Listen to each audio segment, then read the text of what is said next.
présenter, s'il vous plaît? Je suis le docteur Massamba Sassoum-Diop, le président de la Société sénégalaise d'anesthésie, réanimation et médecine urgente. Je suis médecin urgentiste et président de SOS Médecins au Sénégal. On peut avoir votre avis sur l'appareil? Ah, vraiment, en tout cas, je ne peux pas dire autre chose que très agréablement, entre guillemets, surpris, puisqu'en fait, on ne savait pas exactement ce que c'était.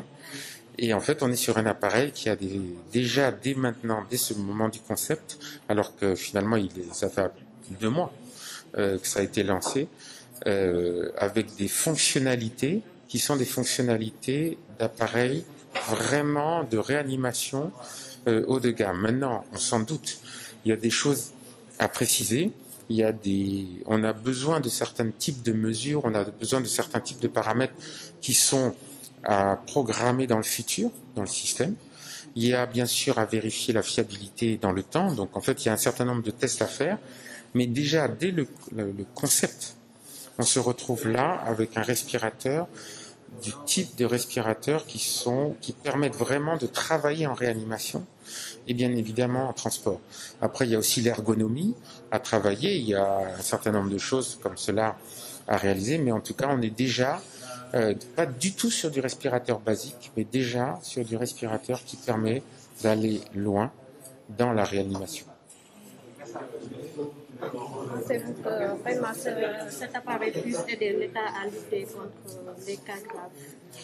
Alors, je pense que à développer, c'est pas dans 15 jours, c'est pas quand dans 3 semaines. Il faut encore un certain temps pour développer et fiabiliser l'ensemble de ces fonctions-là. Vous avez vu, on est venu aussi avec un biomédical. Là, il y a l'équipe des réanimateurs. En fait, là, vous avez plusieurs médecins réanimateurs de la société qui sont venus. Vous avez un biomédical, donc quelqu'un qui est ingénieur biomédical qui est venu.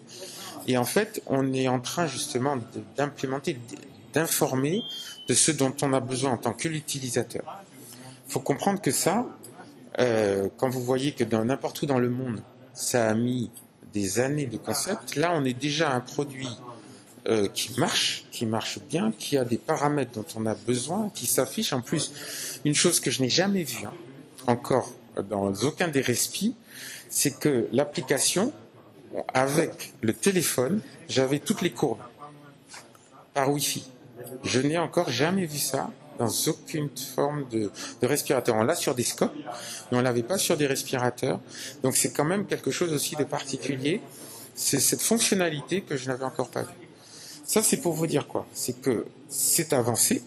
Il y a un certain nombre de choses qui ont été faites et qui sont importantes, mais la finalisation laisse encore un certain temps. Et donc de vous dire que demain, ça sera utilisé dans les réanimations, je pense que non. Mais de vous dire qu'après-demain, en continuant ce travail-là, il faut trouver un industriel qui puisse le produire maintenant. Parce qu'en fait, là, c'est le prototype. Il faut trouver les accords. Mais en tout cas, avec les relations que nous avons là, on va essayer de continuer à travailler tous ensemble.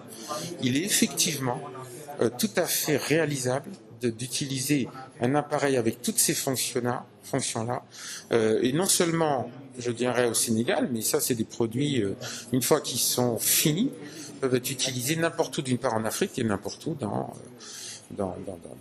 tous les pays, quels qu'ils soient.